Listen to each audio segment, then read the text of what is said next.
नमस्कार मंडळी, काय मग कशा आहात सर्व? मजेत ना?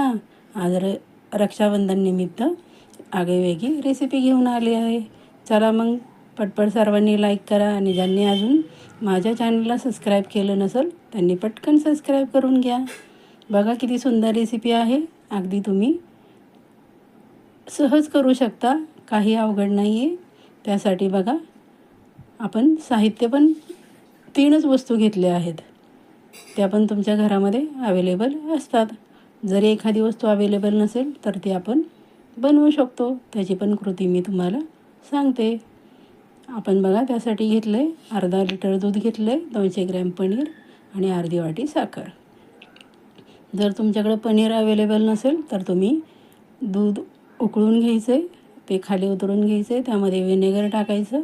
व्हिनेगर नसेल तर आपल्याकडे तर आपण लिंबू पण पिळून त्याचं